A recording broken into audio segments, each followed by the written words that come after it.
எதன் கண்ணே நிலையாகி இருந்திடும் உலகமெல்லாம்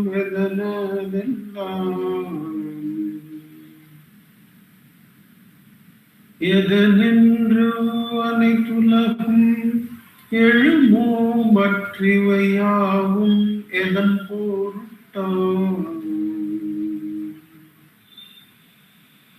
எதனால் இவ்வையமெல்லாம் எழுந்திடும் இவ்வெல்லாமும் எதுவே ஆகும்.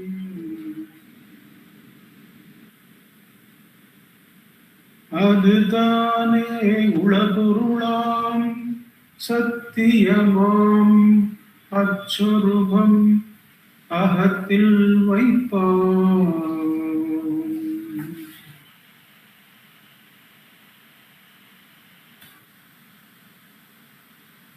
தானம் தவம் வேள்வி தன்வம் யோகம் பக்தி வானம் பொருள் சாந்தி வாய்மையருள் மோன நிலை சாகாமல் சாவறிவு சாதுரவு வீடின்பம் தேகான்ம பாவமரத்தே. தானம் தவம் வேள்வி தன்வம் யோகம் பக்தி வானம் பொருள் சாந்தி வாய்மையருள் மோன நிலை சாகாமல் சாவறிவு சார்புறவு வீடின்பம் தேகான்ம பாவமரத்தே.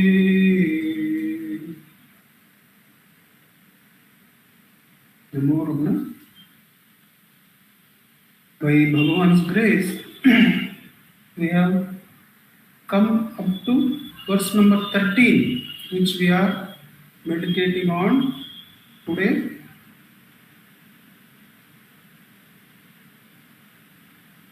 Here, Bhagavan bunches up a whole lot of sadhana that we are aware of in our practice of spirituality, and says that the destruction of the ego, Dehanma Bhavam Aral, is the summum bonum of all those sadhanas. All those sadhanas bunched up together can be accomplished, so to say, if one focuses on what Bhagavan says as a removal of the I am the body identity. Before going into the meaning of the contents, let us see the translation of Sadhuvam Swamigal. Knowing that the destroying of the feeling I am the body. So the last part of the Tamil verse, Dehatma Bhavamaral, Te, is mentioned in the beginning itself, so that we are aware that is what Bhagavan is asking us to do as sadhana. The sadhana is to get rid of the limitation, the separation that I am this particular body. Know that destroying the feeling I am the body, the Dehatma Bhava, is charity, asceticism, oblation, righteousness, union, devotion, heaven, wealth, peace, truth, grace, silence, abundance, death without dying, knowledge, renunciation, liberation, and bliss. So it's a whole set of sadhanas and experiences that one has been made to undergo or made to experience in their spiritual journey. Now Bhagavan says all this is totally accomplished by that singular practice of Dehatma Bhavam Marat. Now, who would not want to do that? When Bhagavan puts it like this, even in Ulladu Narpadu, Bhagavan says, Naan Ezhundapin Nellam Ezhum. That means all the good sadhanas also arise after the rise of the I. Therefore, the destruction of the I is the completion, the fruition of all the sadhanas. What was indicated there directly is now delineated by Bhagavan here. What does he mean by saying that Nanyar is enough, is more than enough? That all the sadhanas, all the spiritual achievements that have been suggested to us as part of our journey are completed in this one sadhana presented to us by Bhagavan. That is what the great ones do. They bunch up everything and give it to us so that in one go we are able to cross the whole area of sadhana. Now, the overall look at this field is that it is actually, Bhagavan has mentioned it many times in the talks, all other sadhana and all other anubhava are experienced by keeping the I, by keeping the ego. So, what is the purpose of those sadhanas? The charity, the tapas, everything is aimed at one thing: purifying the I. Because the whole of experience can be looked at as the duality of I and mind. All these sadhanas and experiences being in the area of mind still, what do? They now remove the clutter in the area of the mind and purify the I. And the final toll of paying the I thought in surrender to the self has to come in each of those paths, in each of those sadhanas, in each of those anubhavas. This final step, as our Subramaniam sir used to find a lot of happiness in reminding that this toll gate, Sungasavadi Tappadu, he used to say. He had a lot of happiness in repeating certain phrases of Bhagavan, which is more than enough to see one through. A few phrases of Bhagavan we remember and keep repeating with that love that he had. That is more than enough to see us through. He used to say, Subbu sir used to say, Sungasavadi Tappadu, the toll gate of having to pay the fee of the ego cannot be escaped by anyone who is aiming for the fullness of the self. Now, having seen that overall look, the overall look is that any sadhana is done with the I, with the ego in place. Therefore, the purpose of any sadhana or any anubhava which have been mentioned here can be taken for purifying of the I, and the destruction of the I can be equated with some of the anubhavas, the ultimate anubhavas mentioned here, like Vida, Inbam, Yogam, Bhakti. All those are in fact only the removal of the ignorance of I am the body. So, having clearly embedded that understanding in our mind, that what Bhagavan is emphasizing is that if we focus on this one task of plucking out the I am the body identity, that is enough. There is a clarification in, I think it is in the self-enquiry where Gambiram Seshayar asks, there are supposed to be three types of body: the Stula Sharira, the Sukshma Sharira, the Karana Sharira. Stula Sharira being the sensory body, Sukshma Sharira being that made up of the mind or thoughts, and Karana Sharira made up of the ignorance or all the vasanas which are lying underneath the conscious entity, pushing the conscious entity into the Sukshma Loka and Stula Loka. All the three Shariras have to be destroyed. But in who am I, you are saying, this attachment to this body, I am the body, is what is focused. Will it remove? Or should we have separate sadhanas for removal of the Sukshma Sharira and Karana Sharira? Bhagavan says all the other shariras are in this way in which we are manifested as human beings are dependent on the mula of the physical body. So it is enough if you continue the who am I till the attachment to the physical body is completely erased. To do that, the Karana Sharira and the Sukshma Sharira have to be eliminated automatically.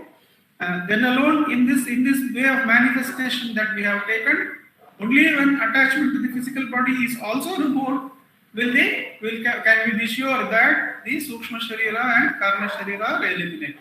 So, the I am the body thought dropping, we have to pursue the attention to the I till all attachment to this body is eliminated, which automatically implies the Stula and the Sukshma and Karana are eliminated. Now we go into looking at how each one is covered by the I am the body elimination. That is, how is it called charity? Dhanam, tavam, velvi. Dhanam, tavam, velvi. How is it called dhanam?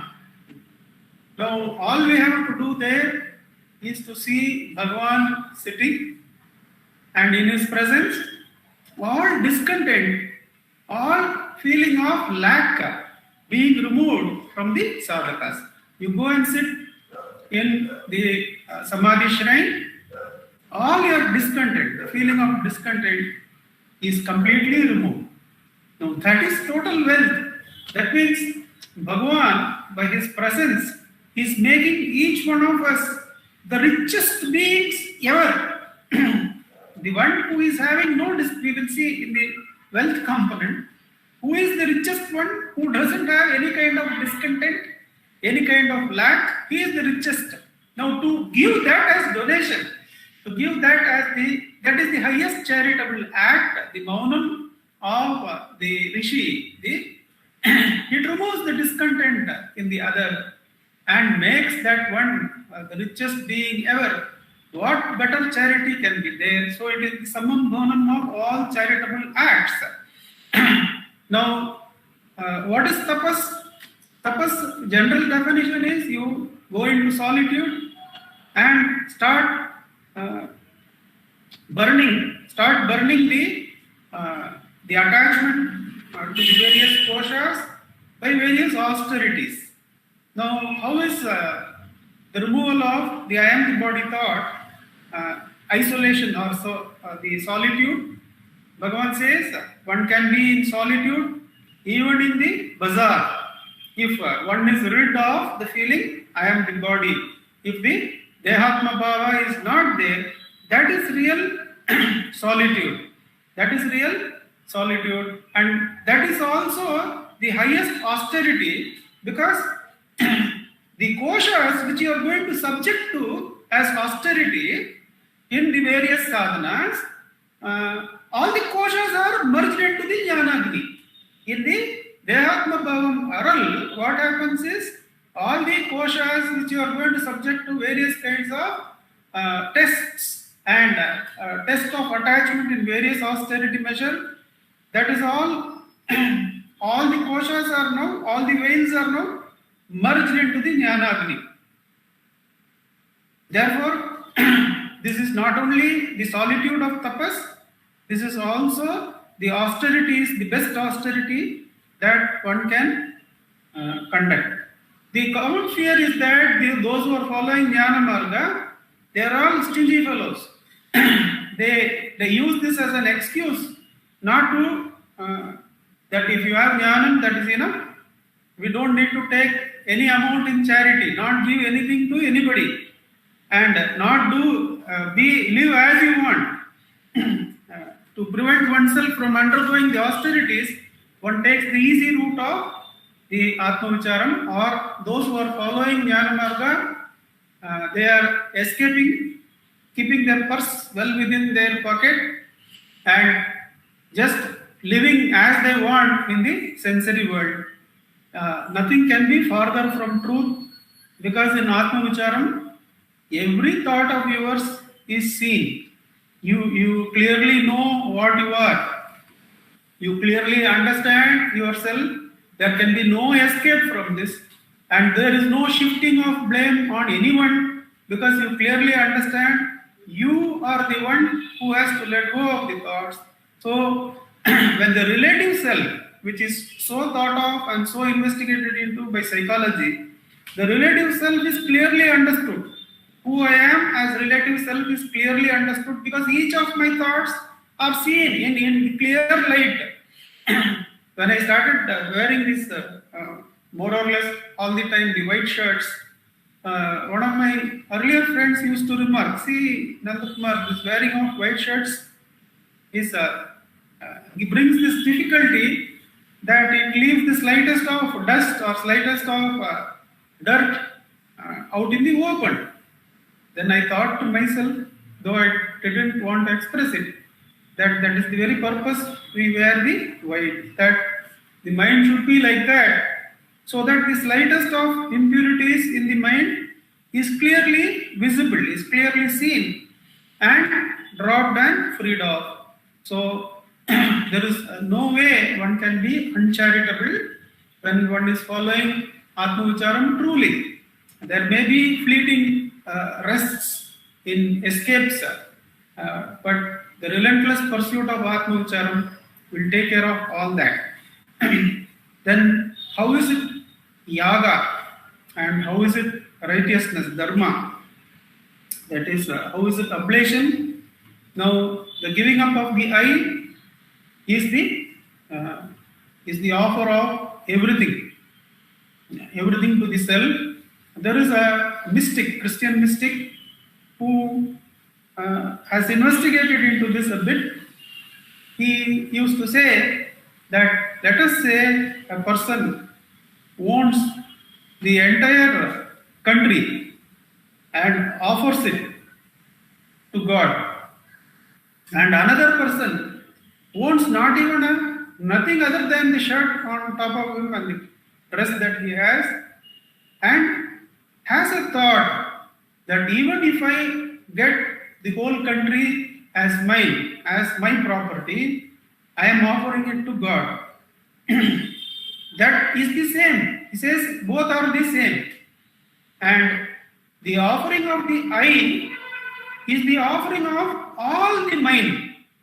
Now, we were seeing that the other acts of the sadhana, the danger in that, without erasing the I, is that I can claim each one of those sadhanas without having actually done it. I can claim myself to be a very charitable person without knowing the depths of charity.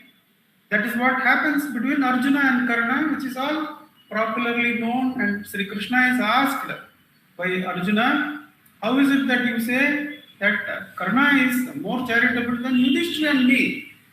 And Krishna says, let us see. And he gives, so goes the story, that he gives two huge mountains, two huge hillocks at least of gold and various ornaments and various riches, and asks both Arjuna and Yudhishthira jointly to donate it. And they go about donating it, calling all the people and inquiring into their needs very sincerely and see what they are worth, and then start giving. By the end of evening, they have not even touched the outer crust of the first hill. Then this is what we could do, they say. And then he calls, at the end of the day, he calls Karna and says, why don't you do this? Why don't you start doing the charity of all this wealth? Then he simply calls the first person inside and says, you take them. That's all. Now Krishna says, see, that's what the difference is, that we have this practice of offering milk. When we boil milk at home, we offer one cup to Bhagavan, reminding us of the Pal Prasadam in Ramanashram also. We do that for a long period of time, many years. Now, when that cup is placed in front of Bhagavan, if one can do Atma Vicharam, then that cup and everything is offered simultaneously to Bhagavan. Even there, Bhagavan says, he makes fun of us. When we say we are offering everything, he says, what is there to offer to the self which is everything? The self is everything. How can you offer anything to it? And he tells us that story of that Vellapullayar, the Jaggery Ganesha, from which the one who is doing puja, since he has nothing else to offer, tears off or pinches a bit of jaggery from the Pullayar's body itself and offers it back. And Bhagavan makes fun of all our sacrifices with that one singular story, that what is there that you can offer to the self except abide as that, except abide by. So how is this that the one singular act of freeing oneself from the I am the body identity, all of righteousness, all of dharma? It is so beautiful that if you look at the Isha Upanishad, that the 18 verses, it contains not only that Ishavasyam Idam Sarvam, but it also contains how the various the karma marga dharmas are all derived from that one formula, from that one statement of truth, that everything is Ishan, everything is Ishvara. From that one truth they derive all other the dharmas. So when we reflect on it like that, it is so clear that the golden rule of dharma, the golden rule of ethics, which is present in all the religions, all the major religions, 62, 63 religions of the world, all of them have this golden rule of ethic, which purifies the mind. Let us not forget that from the other side, practice of the dharma, it purifies the mind and makes us ready for Atmavicharam. But we are now looking at how Atmavicharam and dropping off the I am the body thought covers all that purity in this singular act. When you take the golden rule of ethics, the golden rule says, do unto others as you would have them do unto you. So, do unto others as you would have them do unto you, because whatever best you expect from others to be given to you, you first start giving to them, because everybody deserves the highest that you can think of, because everybody has that Ishvara within them, and whatever best you offer is an offering to that Ishvara, is to the offering of the Ishvara within them. That is the golden rule. And Bhagavan gives us the diamond rule. Whatever you give to others, you give to yourself only. He doesn't even ask us to see what you would have them do unto you. No. Whatever best is there in you, you give. If you find that, let us say, Ekam Aksharam, Hridi Nirantaram, Bhasate Swayam, Likyate Katam, and the Muktakatrayam, that is the best possession you have. The 3 shlokas, the 3 mantras are the best possession you have. Then, to those who are ready, you give that. That is what you have to give. If you have silence of the self, you give that. Because whatever you give, you have. It is strange that the difference between giving and having is removed in the Sukshma. We only see that giving is different from receiving. The more you give, the more you receive, says another great one. So, the rules of dharma are extracted from the self alone is, or the Dehatma Bhavam Aral. Interestingly, we will find that Immanuel Kant and Socrates, who has derived the state of all the rules of government of his days, he says he draws from one state of consciousness, which says, I know that I do not know. And Kant says that everyone, each individual is worthy of dignity because he has pure reason, pure uncorrupted reason within them. Not because of what they do or what they are at present, but Their dignity comes from the fact that within them there is pure reason. And therefore, he comes upon a concept called as each one has to frame their own rules of behavior and they will finally find the pure reason. For framing the rule, he gives one factor called as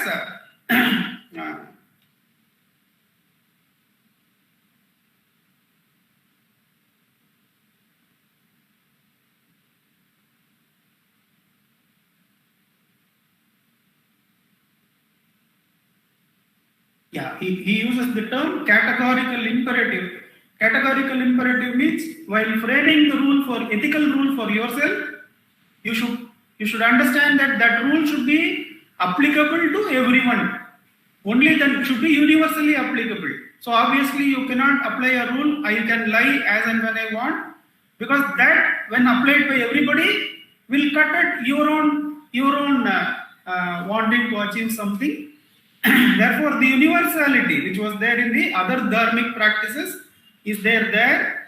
And very interestingly, we will find the great creative thinkers from science.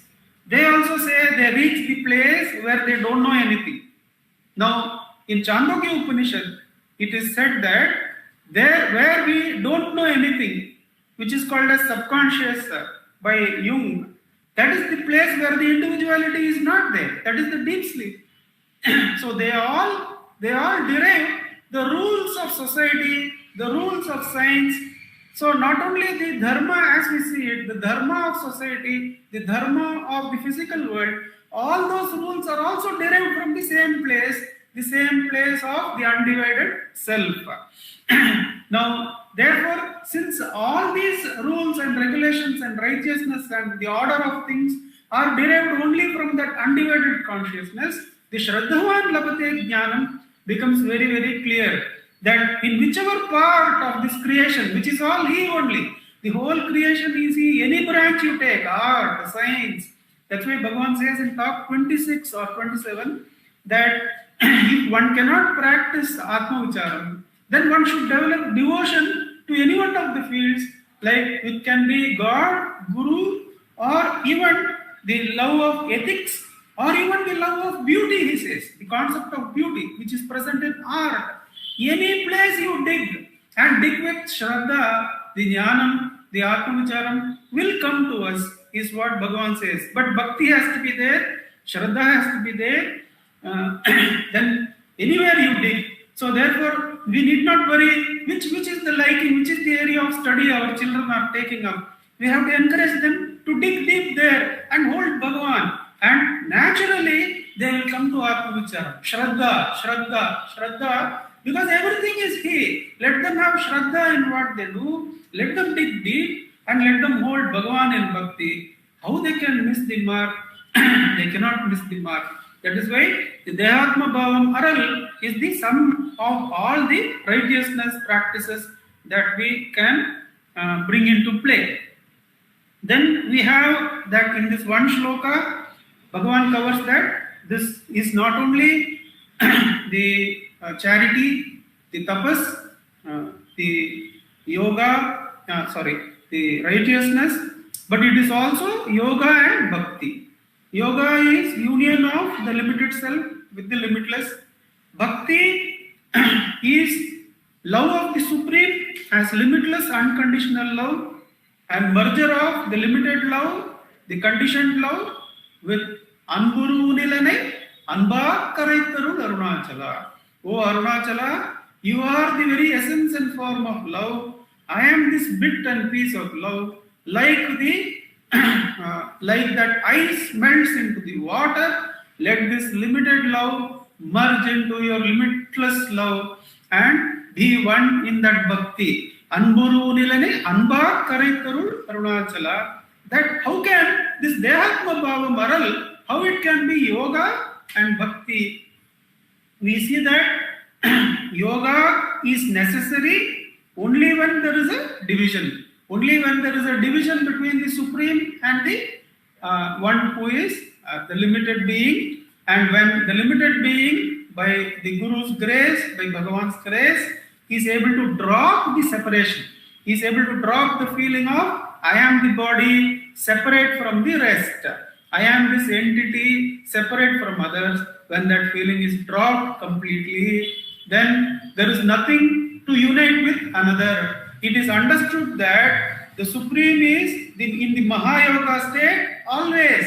The Mahayoga state of the Supreme, the undivided nature of the Supreme is real. This the feeling of separation is a falsity, is ignorance. And when that ignorance is removed, then automatically that which is whole rises up and shines as aham iti sakshat atma rupena bhati, says Bhagavan. When the Dehatma Bharmaral is complete, the Purna Vastu rises and reveals its nature as us. That is how it is called as Mahayoga. Atma Vicharam is called by Bhagavan himself as Mahayoga. And it is Bhakti because the Ananya Bhakti in the first 10 verses of the Upadesha Saram, Bhagavan builds us gradually from Karma Marga to Bhakti Marga, and in Bhakti Marga he teaches us Anya Bhakti, how to do the Dhyanam. That is Ajyadaraya Srotasasanam Sarala Chintanam Viralatah Param. The Dhyana of Bhagavan as the Nama has to be done without break. And it is better done without break, says Bhagavan. However, even better than the dhyana of a Bhagavan apart from us is to see that Bhagavan cannot be anything other than the Adhara for our own existence. Can we be ever apart from Bhagavan? Veda Bhavana Soham Nityasav Bhavana Bida Pavani Mataha. That is, instead of right from beginning, don't have the arrogance to treat yourself as apart from that Supreme One. How can you be apart from that Supreme One? You cannot be. Therefore, see and dive into the truth of your own self. You will find the Supreme there. See that you cannot be ever apart from Him. So, Sohamityaso, who am I? You inquire, who am I? And who am I is Ananya Bhakti. Ananya Bhakti is to see that nothing other than Bhagavan is there. To say that something other than Bhagavan is seen by me or I exist as apart from Bhagavan is apachara, is something derogatory to the wholeness of Bhagavan. Therefore, the Atma Vicharam is Bhakti only, is love, is pureness of love. That he cannot be divided, he cannot be fragmented. He is that which is whole, the total of love, total of bliss, which is not separated as an individual being at all. So the Vedam Aral, the Dehatma Bhavam Aral, is to realize that Purna Ananda of Ramana, that and to just be in that Eka Bhakti, the Ananya Bhakti. That is how Dehatma Bhavam Aral is indeed Bhakti. Now, I have discussed something about the modern thought about the two selves. So those who are interested can ask some questions if you are seeing. There is a Nobel Prize winning psychologist, economist, who has done some study about the self being experiencing self and reflective self. And that's another way in which the dharma is going.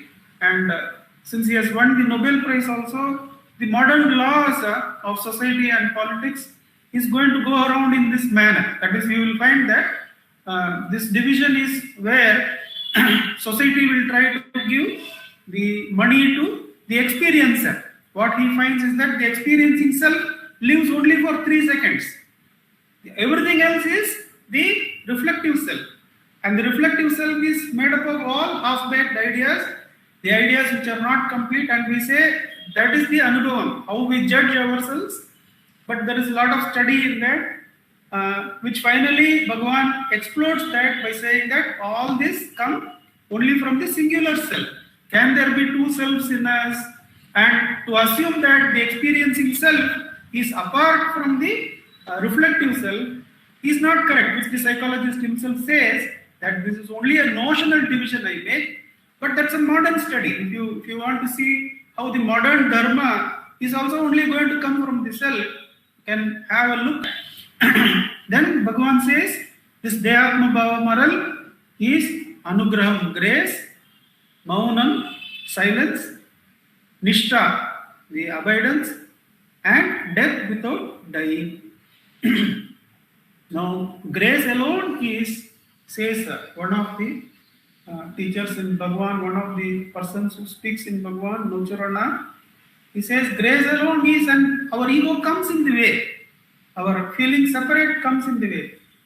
You come in the way of grace, says he in one of the talks that I could listen.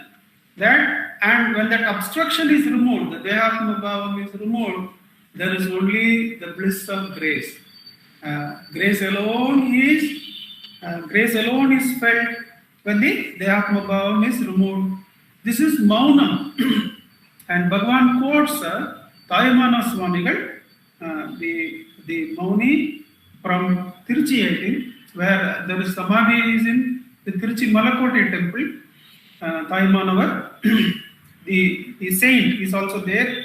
The deity is also called Taimanavar there, just like our mother shrine. The Swamigal says that, Bhagavan says that the Swamigal mentions, Taimanavar mentions Mauna in many places, but only in one place he defines Mauna. That is, Shri Bhagavan pointed out a stanza in Taimanavar which condemns all siddhis. Further he said that Taimanavar mentions Mauna in numerous places, but defines it only in one verse. Mauna is said to be that state which spontaneously manifests after the annihilation of the ego. This is the very definition of Mauna. What is the definition of Mauna that is put before us by Bhagavan? The Mauna Sannidhi which I said, it annihilates the lack and discontent in the one in that Sannidhi and makes him the richest. So obviously the source of all riches is this Kalyananam Niketanaha. All the Kalyana gunas are present in the Mauna because it removes the lack, it removes the discontent in the other. Now, what is that Mauna which you can have directly? It is only removal of the I am the body, says Taimana Swamigal and quoted by Bhagavan. How is it Nishtha? Dehoaham is bondage, Brahmaivaham is Nishtha. So Dehoaham removal is Brahmaivaham, Nishtha, says Bhagavan in talk. Therefore, that naturally comes to the Nishtha, the abidance. Now, one of the popular questions and the question we had in the earlier satsang from the Malaysia group today, that one of the ladies was asking that how do I hold on to that? How do I hold on to the I? The very destruction of the I is the holding on to the I. If you erase the I, then there is nobody who has to make an attempt. That's why it is said it spontaneously manifests. The Purnavastu manifests spontaneously. There is nobody to hold. It is common property. It is everybody's. Who needs to have an effort in breathing? Even that effort which you put in breathing involuntarily is not required in the Nishtha. The Nishtha is the easiest and most natural of things. When the ego is erased, when the effort maker is erased, there is no effort required to hold on to Nishtha, but the erasing has to be completed with Bhagavan's grace. That is how it is Nishtha. It is also death without dying. Sagamal Savu. Sagamal Savu is one of the ways of indicating moksha. So here what happens? All the Panchakoshas are burnt in the Jnanagni. It is all replaced. It is all permeated by the Jnana. When the Panchakoshas are permeated by the Jnana, the Pindam Meviya Nadane, Brahmandam Meviya Nadana. Once the transcendence of the body by the consciousness is reached, that self-luminous self, it is occupying all that can be seen. Because to see, there should be an experience-experience relationship, which is erased in the Atmajnana. Therefore, Pindam Meviya Nadane, if you find the Pindam Meviya Nadan, the one who transcends the body, that is enough. That self-luminous self, it will make it clear without looking, without feeling, without sensing. You have crossed the entire Brahmandam. That is all gone. There is only the self-luminous self. There is nothing else to achieve. That is why this is Sahamal Savarivu. Though the body is there, body has not died in common terms, in terms of time. But the very fact of time, place, all the Brahmandam is consumed in the Jnanagni. And the Jnanagni alone self-luminously shines as I. There are four more which are mentioned, which I think you can surely go through and we can end the discussion on this verse. But Bhagavan so comprehensively tells us that all sadhanas are now bunched up and given by him in this one task, Dehatma Bhavam Aral. So let us sit in practice of Atma Ucharam or Dehatma Bhavam Aral for 10 minutes with Bhagavan's immense grace.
Namo Ramana.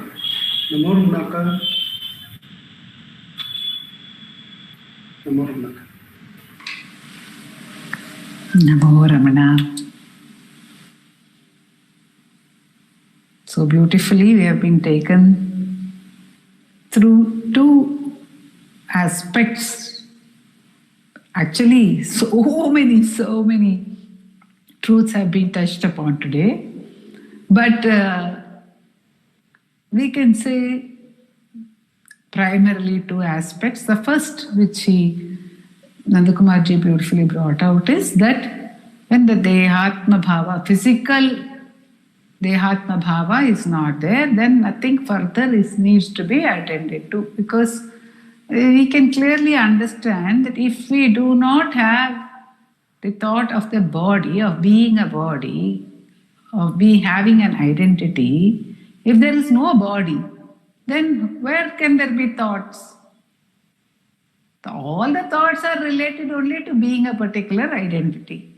So the Sukshma Sharira is only hinging upon, as Bhagavan says, the Sthula Sharira, the physical body, the subtle body, the mental body is totally dependent on the physical body. This is an interesting point, because in Ulladu Narpadu, Bhagavan says the entire universe is dependent on the mind. That the physical body and everything else is dependent on the Sukshma Sharira. So here Bhagavan is saying everything is hinging on the physical. What does this get us to? The fact that there are not many. If you address one totally, which Nandakumarji pointed out in that Kantian philosophy, it should actually stand to reason at all points of time.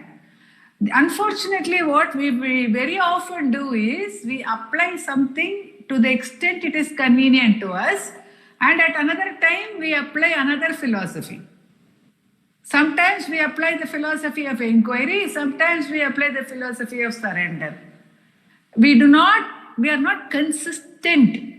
So this Bhagavan telling us that in again the other talk which was quoted today of the anything can be devotion, but it has to be total, intense and consistent. It has to be to the exclusion of all else. When that happens, then it takes us to the union with the self. So it is a fact that if we are mental beings, if we are used to living in the mind, which most of us are, therefore Bhagavan says the whole world is constituted in the mind. But if you look at Bhagavan's life, he says, I never had a concept of a mind. There was no mind. So I inquired only into the body. I inquired when I did in that enlightenment, in that moment of enlightenment, which we call the death experience. He only inquired into the nature of I by keeping the body still. He had no concept of having to keep the mind still. He made the body as if dead. He gave up the body idea, literally. But he did not see it as an idea. So he did not talk about it, but he recognizes that we are living in the idea world. So he points out for us that even the body is only an idea. Whichever way we look at it, whether we combat it as an idea or we combat the body idea, the deha, by cutting it, we will reach the same point is what Bhagavan is telling us over here, which was beautifully highlighted for us. And then of course we had the various aspects which Bhagavan has given, the karma, which he has given succinctly in Upadesha Saram. Adu karmam bhaktiyum mundi para, adu yoga jnanamu mundi para. He actually summarized all this into 4 aspects. And in the next verse, he is going to bring that you're just I jumped the gun. Predicting it. Okay. A thought came to me that normally if we say dana, if we say karma, if we say we are doing some charity, what is it for us? It is only a thought for us. There is a thought that I am giving. Supposing I feel I am not giving, but Bhagavan is making me give, there also it is a thought. There also it is a thought. If I feel that I am sacrificing, renouncing, there also it is a thought. So we are actually not doing anything. We are living only in thought. Only if the Dehatma Bhava goes, any of this is possible. That is what Bhagavan is saying. When we see what Nandakumarji was highlighting today, it strikes us that none of this is actually possible otherwise. See, the other side is, one is that all this is there in the Dehatma, in the renouncing of the Dehatma Bhava, it is karma, it is that Bhagavan is saying this out of love, because in case we feel something else is superior to it and get lost in that area, he has given us this, detailed list, which is giving a summary also. And in Ramana Gita, he says, Sarva klesha nivrityat phalamatna vicharatah phalanam avadhi soyam asti netodikam phalam. There is no greater fruit than this, he says. But here he is giving us a list, a little more detailed list for the sake of our minds, which may not comprehend it otherwise. We may say, what about this? What about that? What about that? So out of love for us, he has listed, okay, all this is included. Everything which you consider to be worthwhile in life is included. Any goal of yours which you consider to be worthwhile is included. Therefore, don't worry and get away and go behind any other goal. Don't go behind any other goal, because it is all included. In fact, it happens only then. Here Bhagavan is saying it is included. However, it doesn't happen at any other point unless one abides in the self, unless the Dehatma Bhava goes. One is leading a completely selfish, self-centered. In fact, Nandakumarji mentioned is self-inquiry. Selfish. Self-inquiry is the only unselfish behavior. Beginning of unselfishness comes with self-inquiry. The capacity to question oneself. Until then, one is so rooted in selfishness that one cannot question oneself. One wants to be right all the time. Some way or the other, even in one's goodness, one wants to be right. Even in one's mistakes, one wants to be right. Whichever way we go, we want to be right.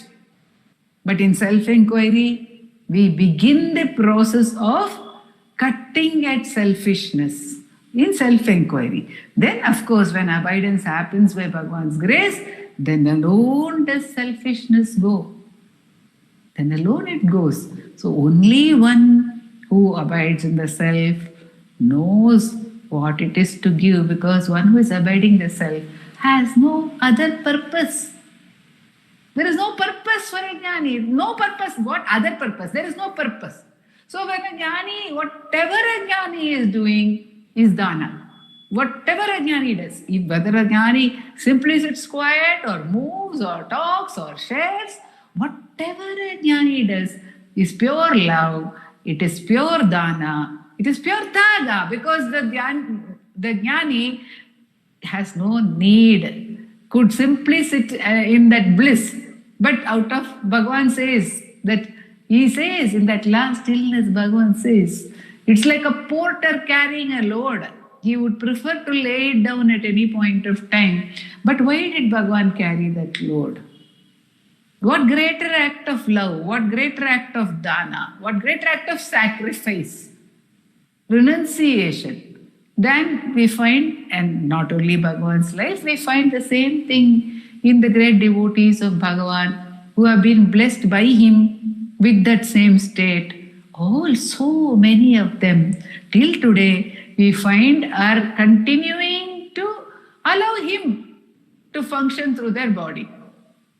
That sacrifice they are allowing because of nothing. There is no there's no karana, because for us there is karana. If there is body identification, there is a reason. So we may attribute various reasons to their actions and things like that, to Bhagavan's actions also, but it is pure love, and that alone is all these things. Not that is this as well, but that alone is everything. That alone is the greatest grace, therefore. Bhagavan says it is grace because it is everything. It is the greatest wealth. It is, and sweetly Nandakumarji said, that was very moving, that it is the greatest wealth, you see. In fact, that is what Jagadishwara Shastri also says, Daridratam Dalaya. Take away my daridrata, he says to Bhagavan. Prasida, give me your grace so that my daridrata goes away. All the time there is some want. All the time there is some lack. So that as long as we are body identified, that it will all go away. That is Bhagavan's promise to us once again through this verse. Whenever he tells us any of these things, it is only a promise from him. He is only giving us a promise. This is yours. This is my kingdom and it is yours. I am telling you what all is there so that you don't worry about it. You don't get distracted and you come to me the sooner. You will come to me eventually. There is no way. But why suffer even for one moment more? Why not right now? That's why I am telling you. That is His grace. Why not right now? Why not right now is what He tells us every moment. And yes, that is what He is going to ensure as well. Om Namo Bhagavate Shri Ram.